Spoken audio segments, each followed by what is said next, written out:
Hello and welcome to study 24 HR। तो स्वागत है एक बार फिर से आप सभी का हमारे करंट अफेयर्स के सेशन में। तो करंट अफेयर्स के इस सेशन में हम लोग डिस्कस करने जा रहे हैं दिसंबर 2023 का करंट अफेयर्स। ठीक है, 2 या 3 पार्ट में हम पूरा करंट अफेयर्स कंप्लीट करेंगे, जिसमें इंक्लूड होगा हमारा नेशनल, ठीक है, इंटरनेशनल,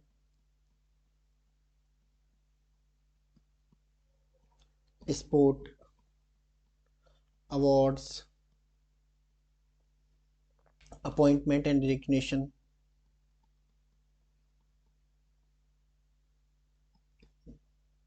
ठीक है, रेजिग्नेशन, ठीक है। इसके अलावा जो most important science and tech से रिलेटेड डेवलपमेंट होंगे वो भी हम लोग इसमें डिस्कस करेंगे। तो हम आ, इसको हम लोग डेट वाइज ना करके टॉपिक वाइज करेंगे। जैसे लाइक हम लोग पहले नेशनल करेंगे, फिर इंटरनेशनल करेंगे, फिर हम अपॉइंटमेंट की तरफ जाएंगे, फिर बैंकिंग एंड फ्रांस की तरफ जाएंगे। इस तरह हम सीरीज में अपना जो करंट अफेयर्स है वो करना शुरू करेंगे। ठीक है, तो चलिए नेशनल के साथ शुरुआत करते हैं अपने दिसंबर माह के करंट अफेयर्स की। ठीक है, तो नेशनल न्यूज़ जितनी भी हमारी मोस्ट इम्पॉर्टेंट न्यूज़ हैं दिसंबर की, उनको हम लोग डिस्कस करेंगे। तो सेंट्रल ट्राइबल यूनिवर्सिटी, ठीक है, हाल ही में जो सेंट्रल गवर्नमेंट है ना, उसने पार्लियामेंट में इसको अप्रूव कराया कि एक सेंट्रल ट्राइबल यूनिवर्सिटी खोली जाएगी, और वो ट्राइबल यूनिवर्सिटी सेटअप की जाएगी तेलंगाना में। ठीक है, और इस यूनिवर्सिटी का पूरा नाम है समक्का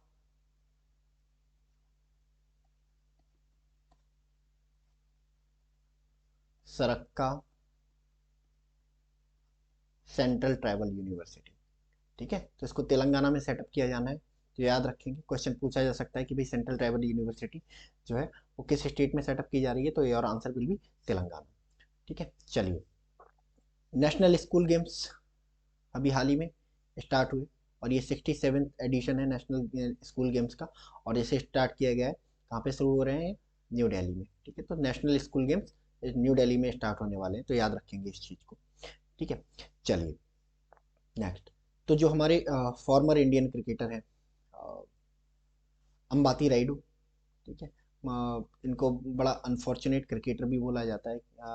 कि ऐसा बोला जाता है कि भाई जितने टैलेंटेड थे उस हिसाब से इनको क्रेडिट नहीं दिए गए, उस हिसाब से इनको टीम में जगह नहीं दी गई है। ठीक है, तो फाइनली इन्होंने इंटरनेशनल क्रिकेट से तो बहुत पहले संन्यास ले लिया था, शायद 2019 के वर्ल्ड कप से पहले। और लेकिन इन्होंने आईपीएल खेलना जारी रखा। ठीक है, तो आईपीएल में ये किस टीम के लिए खेलते थे, वो टीम थी सीएसके ना, चेन्नई सुपर किंग्स, महेंद्र सिंह धोनी की टीम। तो अभी हाल ही में लास्ट आईपीएल के बाद सीएसके से भी इन्होंने, आईपीएल से भी इन्होंने संन्यास ले लिया, और फाइनली अब इन्होंने ज्वाइन कर लिया है पॉलिटिक्स को।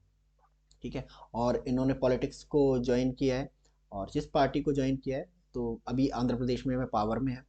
ठीक है, जिसका नाम है YSRCP, इसका पूरा नाम है युवजना श्रमिका राइथू कांग्रेस पार्टी, YSR कांग्रेस भी इसको कहा जाता है। ठीक है, जिसको लीड कर रहे हैं अभी आंध्र प्रदेश के जो चीफ मिनिस्टर साहब हैं, ठीक है, YS जगनमोहन रेड्डी। ठीक है,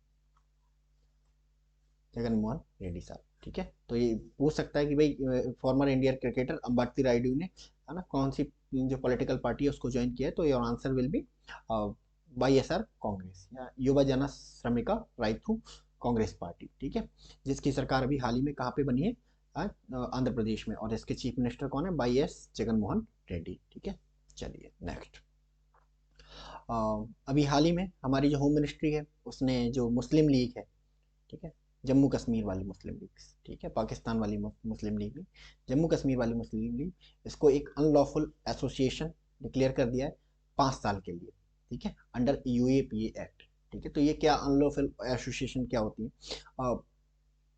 होम मिनिस्ट्री, ठीक है, जो हमारी होम मिनिस्ट्री है वो पूरे देश में कानून और व्यवस्था बनाए रखने के लिए जिम्मेदार होती है। ठीक है, पूरे देश का लॉ एंड ऑर्डर संभाल के रखना, ठीक है, उसको मेंटेन करके रखना, और जो हमारी इंटरनल सिक्योरिटी है उसका ध्यान रखना, ये सब होम मिनिस्ट्री के पोर्टफोलियो में आता है। तो जब home ministry law and order का रखरखाव करती है, या जो इंटरनल सिक्योरिटी है उसका रखरखाव करती है। तो उस क्रम में वह कुछ स्टेप लेती है। जैसे फॉर एग्जांपल बहुत सारे एनजीओज हमारे यहाँ पे काम करते हैं, बहुत सारी पॉलिटिकल पार्टीज काम करती हैं, बट कुछ पॉलिटिकल पार्टीज या कुछ एनजीओज, उनका जो एजेंडा होता है ना, अपने जो कार्य क्षेत्र है उनका, जैसे पॉलिटिकल पार्टी का कार्य क्षेत्र क्या है, पॉलिटिक्स करना है। एनजीओ का कार्य क्षेत्र क्या है कि मतलब डिप्राइव्ड लोगों के लिए काम करना, एनवायरनमेंट के लिए काम करना। तो जब इन कामों से हटके, ठीक है, जब वो भारत को तोड़ने वाली ताकतों के साथ काम करने लगती हैं, ठीक है, तो ऐसी ऑर्गेनाइजेशंस भारत की इंटरनल सिक्योरिटी के लिए क्या करती हैं, एक खतरा पैदा करती हैं। ठीक है, तो ऐसी ही ऑर्गेनाइजेशंस को अनलॉफुल डिक्लेयर किया जाता है यूएपीए एक्ट के तहत। ठीक है, ये यूएपीए एक एक्ट बनाया गया था, जिसमें टेररिज्म को सपोर्ट करने वाले या टेररिज्म फैलाने वाले पर्सन या फिर ऑर्गेनाइजेशन, उनको बैन करने का, ठीक है, प्रावधान किया गया है। तो उसी के तहत अनलॉफुल, अनलॉफुल मतलब मान लो अगर मुस्लिम लीग को अनलॉफुल एसोसिएशन डिक्लेयर किया गया है, इसका मतलब सीधा सा ये है कि भाई जो मुस्लिम लीग है वो कुछ अनलॉफुल एक्टिविटीज लाइक टेररिज्म या फिर एंटी इंडिया एक्टिविटीज में लिप्त है, इसलिए इसको अनलॉफुल एडिशन जो एसोसिएशन है वो डिक्लेयर किया गया है। तो याद रखेंगे, मुस्लिम लीग जम्मू कश्मीर को, ठीक है, अनलॉफुल एसोसिएशन अभी हाल ही में डिक्लेयर किया गया है 5 साल के लिए। ठीक है, चलिए नेक्स्ट।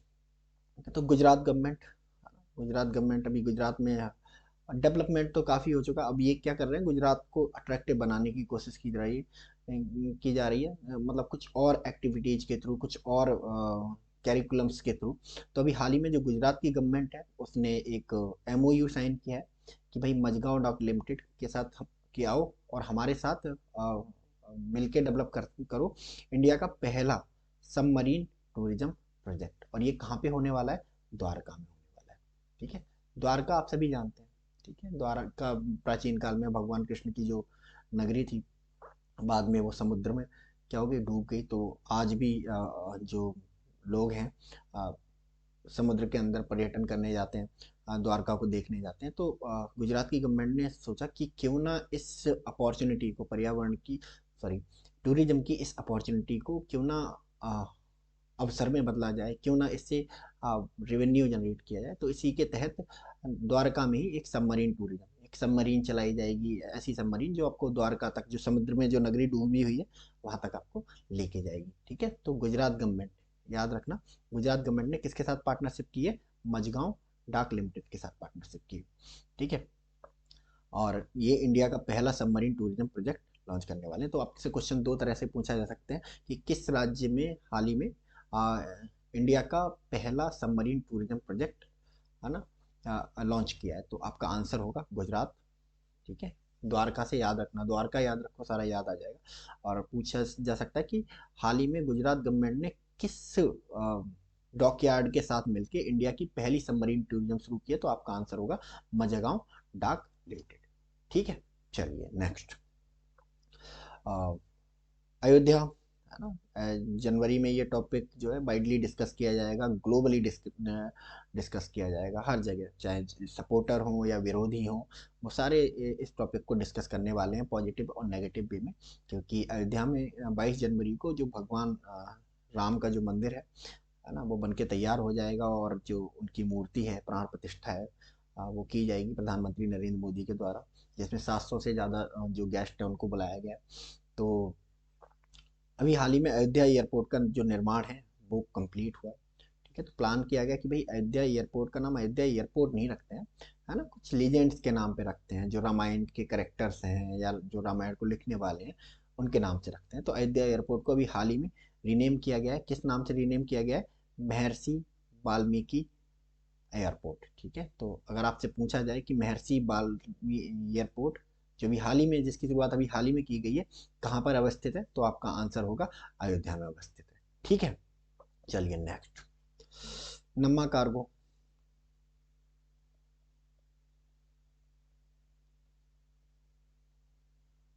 नम्मा कार्गो, नम्मा कार्गो क्या है।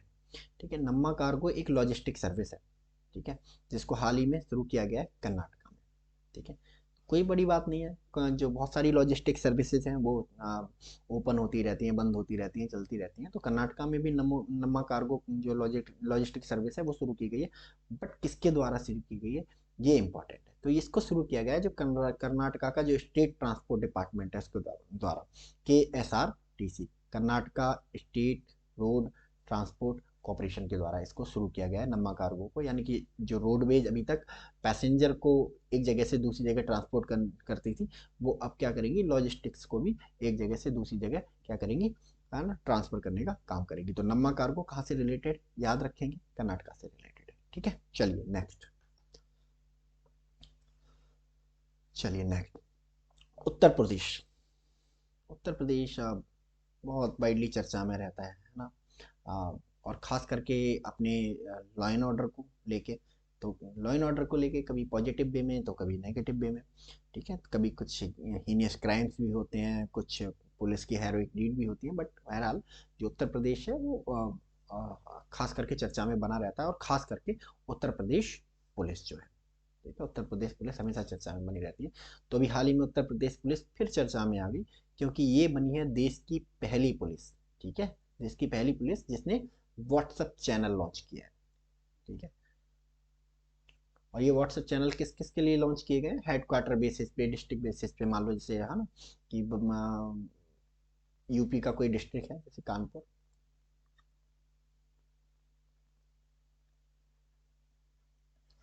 कानपुर डिस्ट्रिक्ट है, ठीक है, कानपुर डिस्ट्रिक्ट के पुलिस डिपार्टमेंट का एक व्हाट्सएप चैनल बनाया जाएगा जिसमें, है ना, सारी जो खबरें हैं, है ना, क्राइम से रिलेटेड या इंसिडेंट से रिलेटेड या लोकेशन से रिलेटेड, उन सबको क्या किया जाएगा, ट्रांसमिट किया जाएगा या सेंड किया जाएगा। ठीक है, इसी तरह जो हेडक्वार्टर है, हेडक्वार्टर लेवल पे, जिले लेवल की, जैसे बहुत सारे जिले हैं यूपी में, कानपुर हो गया, बरेली हो गया, तो इन सब का एक, है ना, व्हाट्सएप चैनल बनाया जाएगा हेडक्वार्टर लेवल पे, ताकि जो पुलिस है उसके काम में यूनिफॉर्मिटी रहे और उसमें ट्रांसपेरेंसी रहे प्लस रिस्पॉन्सिबिलिटी रहे, इसीलिए। ठीक है, तो अगर आपसे पूछा जाए कि भाई कौन सी पुलिस है जो देश में पहली पुलिस बनी है जिसने अपने व्हाट्सएप चैनल लॉन्च किए हैं हेडक्वार्टर और डिस्ट्रिक्ट लेवल पे, तो ये उत्तर प्रदेश पुलिस है, ठीक है, फर्स्ट इन द कंट्री। चलिए नेक्स्ट, नेक्स्ट, इंटरनेशनल गीता महोत्सव, ठीक है, ठीक है, कहाँ पे मनाया जाता है, कहाँ पे शुरू किया जाएगा, ये कुरुक्षेत्र में शुरू किया जाएगा, ठीक है, कुरुक्षेत्र जो है हरियाणा में। कुरुक्षेत्र में क्यों शुरू किया जाएगा, इसको एक्सप्लेन करने की जरूरत नहीं है, क्योंकि बट वैसी बात है, सभी को पता है कि भगवान कृष्ण ने जो गीता का उपदेश है वो कुरुक्षेत्र के मैदान में ही तो दिया था। तो ये जो कुरुक्षेत्र का जो प्राचीन मैदान था जहाँ पे महाभारत लड़ी गई थी, गीता का उपदेश दिया गया था, वो आज वर्तमान में हरियाणा राज्य में पड़ता है। तो हरियाणा के कुरुक्षेत्र में गीता महोत्सव मनाया गया, याद रखेंगे। ठीक है, मेघालय की लाकाडोंग टर्मरिक, टर्मरिक मतलब हल्दी, ठीक है, लाकाडोंग मतलब टर्मरिक का नाम है ना, हर एक का ब्रांड का नाम होता है ऐसे ये, जैसे दार्जिलिंग की चाय है ना, और ऐसे ही लाकाडोंग टर्मरिक। तो मेघालय की लाकाडोंग टर्मरिक है, इसको क्या अभी हाल ही में जीआई टैग दिया गया है, ठीक है, याद रखेंगे किसको जीआई टैग दिया गया है, मेघालय की लाकाडोंग टर्मरिक को, ठीक है। तब जीआई टैग क्या होते हैं भाई,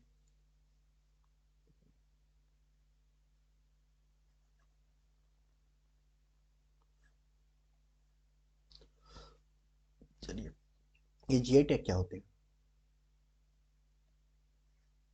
जीआई टैग, जीआई टैग दिए जाते हैं भारत सरकार द्वारा, भारत सरकार द्वारा स्थापित एक इंस्टीट्यूशन है जो जीआई टैग प्रदान करने का काम करता है। और ये जीआई टैग ऐसे प्रोडक्ट्स को दिए जाते हैं जो अपनी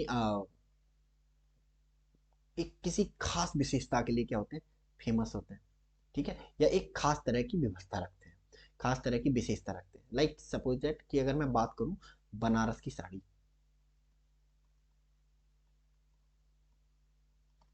बनारस की साड़ी, बनारस की साड़ी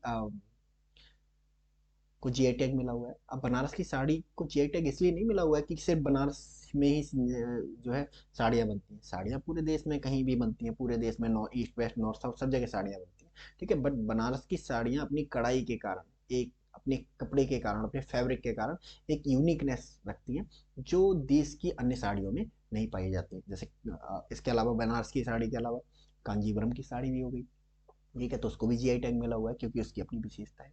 ठीक है, तो ऐसी विशेषता जो उस स्थान या प्रोडक्ट के अलावा किसी और स्थान या प्रोडक्ट में नहीं पाई जाती, जैसे बनारस की साड़ी की जैसी विशेषता है वो किसी और साड़ी में नहीं पाई जाएगी, कांजीवरम की साड़ी की जो विशेषता है वो किसी और साड़ी में नहीं पाई जाएगी, दार्जिलिंग की चाय को डीआई टैग मिला हुआ है।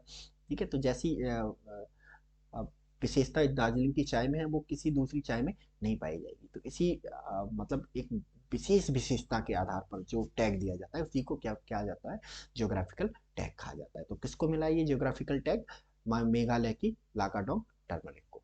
ठीक है, चलिए next. Tata Motors, Tata Motors ने अभी हाल ही में क्या किया है, अपना फोर्थ स्क्रैपिंग फैसिलिटी है वो इंस्टॉल किया। वो कहाँ पे की है, चंडीगढ़ और पंजाब में।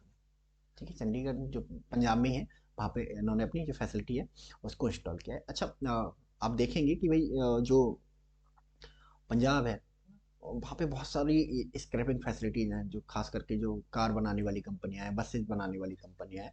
ठीक है, उन्होंने वहाँ पे अपनी जो स्क्रैपिंग फैसिलिटी है वो इंस्टॉल करके रखी है। तो क्यों है ये, है ना, क्यों स्क्रैपिंग फैसिलिटी यहाँ पे क्यों है, क्योंकि यहाँ पे एक तो अ, जो व्हीकल्स हैं उनकी अच्छी खासी संख्या है, उसके कारण जैसे आप देखोगे ट्रैक्टर हो गया या फिर बाइक्स हो गई या फिर आपकी जो और गाड़ियाँ हो गई, कार वगैरह होगी, कार्स वगैरह होगी, ट्रक्स वगैरह हो गए। ठीक है, तो पंजाब इनके लिए फेमस, पंजाब उन्हें ट्रांसपोर्टेशन के लिए फेमस है। तो ठीक है, इसी वजह से यहाँ पर बहुत ज़्यादा जो व्हीकल होने के कारण यहाँ पे स्क्रैपिंग फैसिलिटी भी बहुत ज़्यादा मात्रा में जो है डेवलप हो रही है। ठीक है, तो टाटा मोटर्स ने अभी अपनी जो फोर्थ स्क्रैपिंग फैसिलिटी है वो कहाँ पे इंस्टॉल की है, चंडीगढ़ पंजाब, याद रखेंगे इसको। ठीक है, चलिए। हाँ, Revanth Reddy become the Telangana chief minister. तो 5 राज्यों में भी इलेक्शन हुए थे, कौन कौन से 5 राज्य हैं वो, राजस्थान, ठीक है, छत्तीसगढ़, छत्तीसगढ़, इसके अलावा मध्य प्रदेश, मध्य प्रदेश और तेलंगाना, है ना, तेलंगाना। एक मिनट,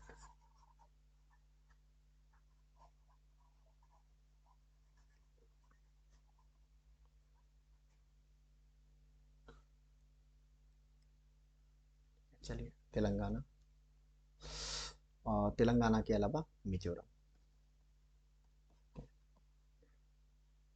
ठीक है, तो 5 राज्यों में इलेक्शन में तेलंगाना जिनमें से एक था। ठीक है, तो तेलंगाना में किसकी सरकार बनी, तेलंगाना में कांग्रेस की सरकार बनी। ठीक है, तो कांग्रेस ने किस पर्सन को अपना मुख्यमंत्री बनाया है, इनका नाम है रेवंत रेड्डी। ठीक है, तो याद रखेंगे, है ना, तेलंगाना के चीफ मिनिस्टर कौन है, रेवंत रेड्डी साहब नए बने। ठीक है, चलिए नेक्स्ट।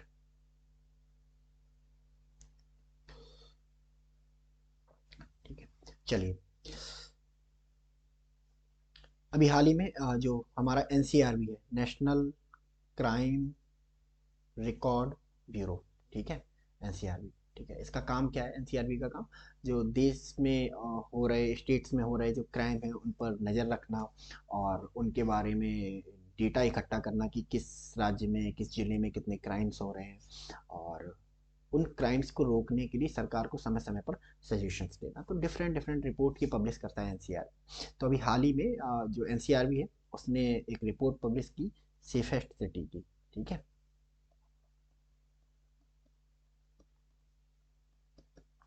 सेफेस्ट सिटी की।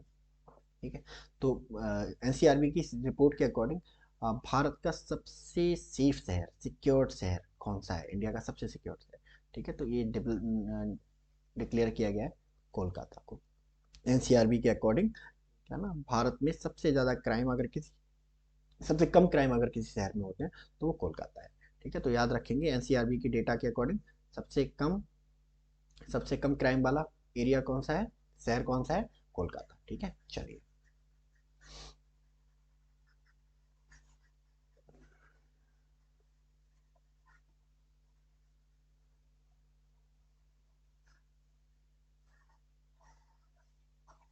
चलिए,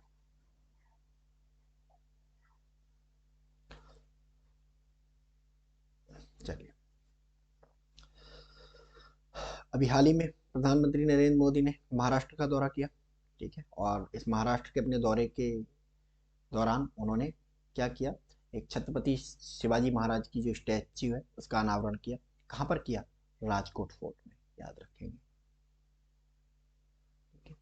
तो आपसे एक क्वेश्चन ये भी पूछा जा सकता है कि भाई हाल ही में प्रधानमंत्री नरेंद्र मोदी ने किस राज्य में, किस राज्य में जो है छत्रपति शिवाजी महाराज की जो मूर्ति है उसका अनावरण किया, प्रतिमा का अनावरण किया?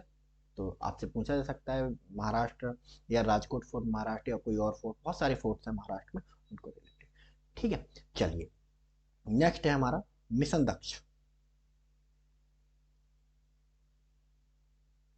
मिशन दक्ष, मिशन दक्ष क्या है? मिशन दक्ष इसको है बिहार गवर्नमेंट के द्वारा शुरू किया गया, ठीक है। और मतलब मुझे बड़ी पर्सनली बड़ी खुशी हुई इस मिशन को देख के कि अब बिहार, जहाँ पर अभी कास्ट सेंसस को लेके बहुत बवाल चल रहा था, है ना, मुझे बहुत बुरा लगा था कि भी, है ना, कि आज के टाइम पे 21वीं सदी में जब दुनिया बहुत आगे बढ़ रही है तो हम लोग हमको ये जानना है कि हमारे देश में कौन सी जात कितनी, किस मात्रा में है, ठीक है। तो बिहार से ये आवाज़ उठी थी कास्ट सेंसस जारी करो, कास्ट सेंसस जारी करो, बाद में हो भी गए थे, ठीक है। तो मिशन दक्ष को देख के अच्छा लगा कि भाई ठीक है, चलो बिहार इस क्षेत्र में भी कुछ करने की कोशिश कर रहा है, बिहार अपनी ग्लोरी को दोबारा से पाने की कोशिश कर रहा है। तो मिशन दक्ष जो है बिहार के गवर्नमेंट के द्वारा शुरू किया गया है, जिसके अंडर 25 लाख, ठीक है, जो पढ़ाई में कमजोर बच्चे हैं उन पर ध्यान दिया जाएगा, ठीक है। उनको पढ़ने लिखने में अच्छा बनाया जाएगा। कैसे बनाया जाएगा? उनको रिसोर्सेज उपलब्ध कराए जाएंगे, उनको अच्छी किताबें उपलब्ध कराई जाएंगी, अच्छा एटमॉस्फेयर उपलब्ध कराया जाएगा, ठीक है, ताकि वो ठीक से पढ़ाई कर सके, ठीक है। आया समझ में? तो याद रखेंगे मिशन दक्ष किससे रिलेटेड है? मिशन दक्ष आपका रिलेटेड है ना, बिहार गवर्नमेंट से। चलिए,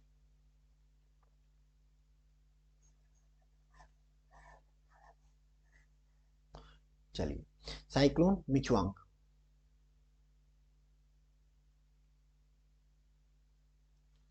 बहुत तबाही मचाई इसने, खास करके तमिलनाडु में, ठीक है। तो तमिलनाडु के चेन्नई में इसकी वजह से काफ़ी दिनों तक बाढ़ आई रही, लेकिन सबसे ज़्यादा जो डायरेक्ट डिवास्टेशन है वो कहाँ मचा है? आंध्र प्रदेश में मचा है, ठीक है। तो कहाँ पे हिट किया ये? आंध्र प्रदेश को, इसकी वजह से काफ़ी नुकसान हुआ पर्टिकुलरली, है ना, आंध्र प्रदेश की वजह से। साइक्लोन, है ना, साइक्लोन, मान लो अगर ये इंडिया है, ठीक है, और ये हमारा श्रीलंका है, यहाँ पे हमारा बे ऑफ बंगाल है, ठीक है, और ये हमारा अरेबियन सी है,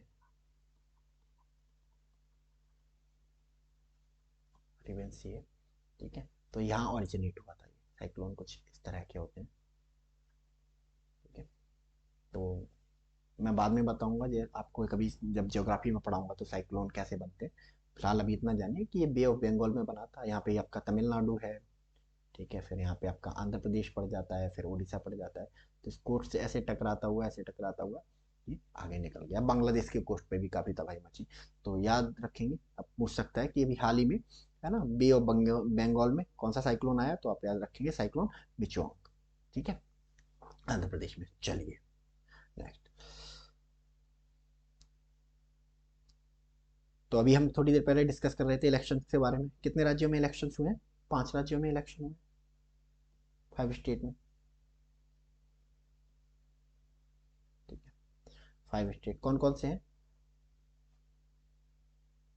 राजस्थान है, छत्तीसगढ़ है, छत्तीसगढ़ है, एंड आपका मध्य प्रदेश है, इसके अलावा राजस्थान, छत्तीसगढ़, मध्य प्रदेश के अलावा तेलंगाना, फिर आपका मिजोरम भी है, ठीक है। इन 5 राज्यों में इलेक्शन हुए, ठीक है, और सरकारें बनी हैं। तो ऊपर के जो 3 राज्य यानी कि राजस्थान, छत्तीसगढ़ और मध्य प्रदेश, ठीक है, इन राज्यों में बनी है बीजेपी की सरकार, याद रखेंगे, छत्तीसगढ़, मध्य प्रदेश और राजस्थान। तेलंगाना में कांग्रेस आई है, ठीक है, और मिजोरम में कौन आया? एक रीजनल पार्टी है, ठीक है, जेडपीएम करके, याद रखेंगे इसको। चलिए नेक्स्ट। अभी हाल ही में इंडिया और एडीबी ने एक लोन एग्रीमेंट साइन किया है, ठीक है, जिसके तहत एडीबी जो है प्रोवाइड करेगा $250 मिलियन का लोन। ठीक है, किस पर्पज के लिए प्रोवाइड करेगा? इंडस्ट्रियल कॉरिडोर्स के निर्माण के लिए, इंडिया में इंडस्ट्रियल कॉरिडोर्स बनाने हैं उसके लिए। ठीक है, एडीबी क्या है? Asian development bank. ठीक है, इसका नाम पूरा क्या है? Asian development bank, Asian development bank. ठीक है, 1967 में बना ये। फिलीपींस मनीला में इसका हेडक्वार्टर है। ठीक है, और इसका काम क्या है? जो एशियन कंट्रीज हैं उस उनके डेवलपमेंट के लिए क्या है? लोन प्रोवाइड करना। ठीक है, चलिए तो याद रखेंगे इसको। एडीबी ने कितने मिलियन डॉलर का लोन दिया है? $250 मिलियन का लोन दिया है। किस पर्पज के लिए दिया है? इंडस्ट्रियल कॉरिडोर जो है उसके डेवलपमेंट के लिए इंडिया में लोन दिया है। ठीक है, चलिए नेक्स्ट। चलिए,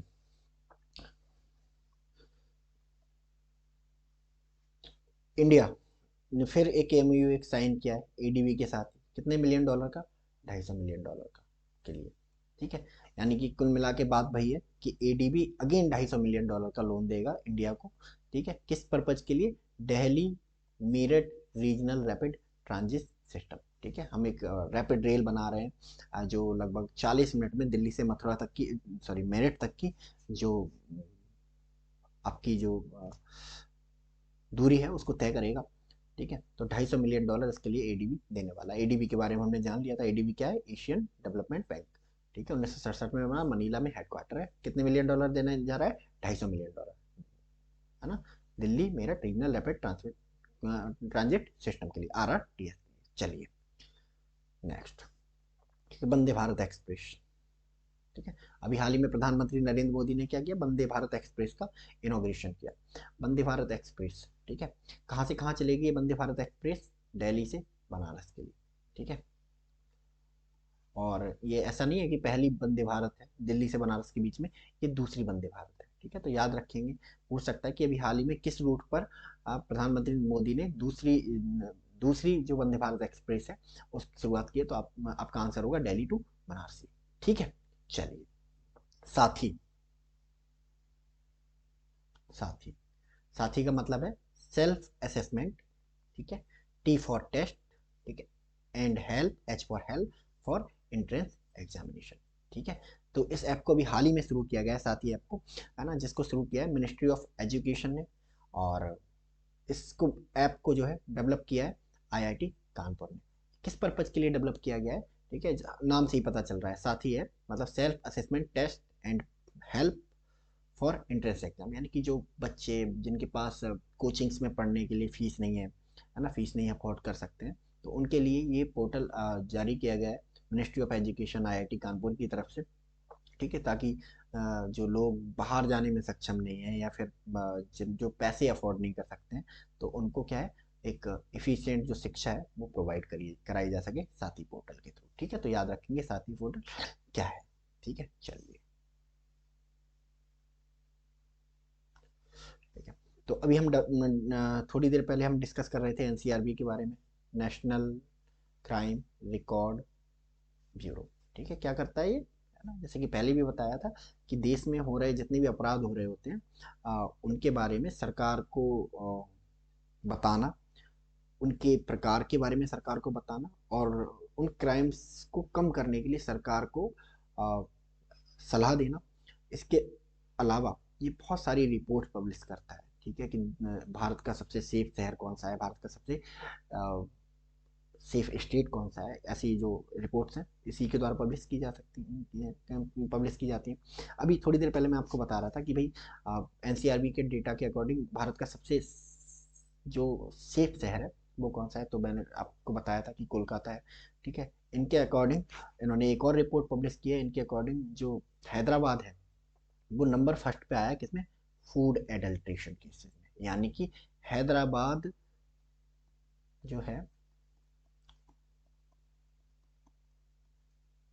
देश का एक ऐसा शहर है, ठीक है, जहां खाने पीने में मिलावट बहुत होती है।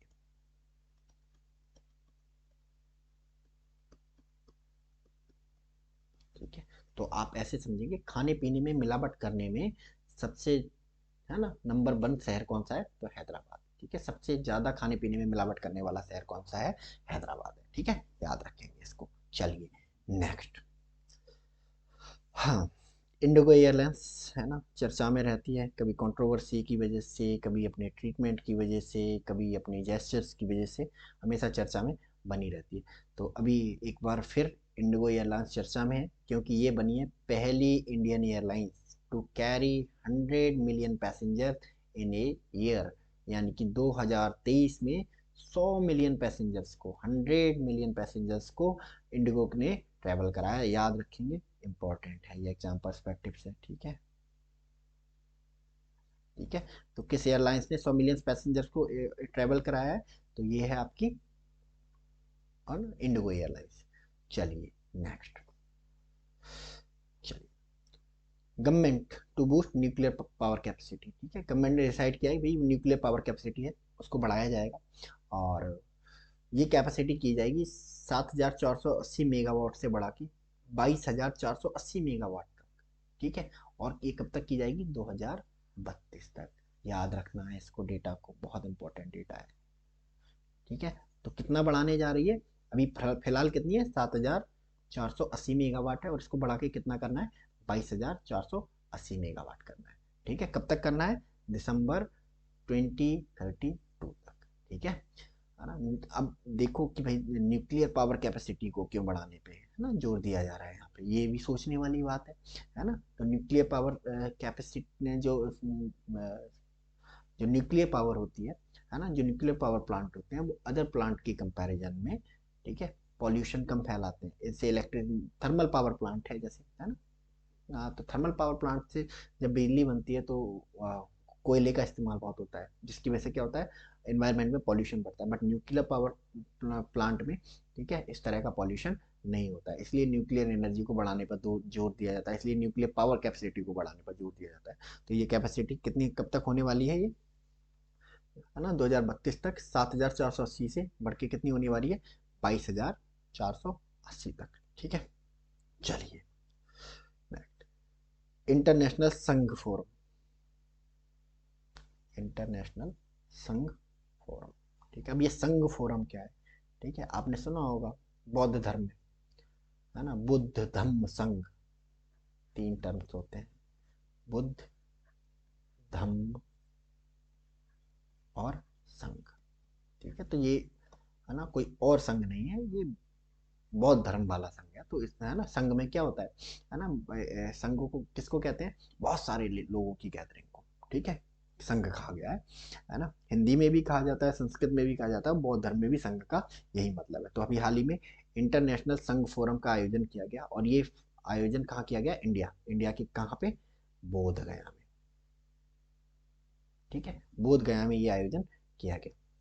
ठीक है, तो इसको, इसकी जो शुरुआत है वो किसने करी, दलाई लामा ने। ठीक है, दलाई लामा ने इसका उद्घाटन किया, याद रखेंगे इस चीज को, दलाई लामा ने इसका उद्घाटन किया है।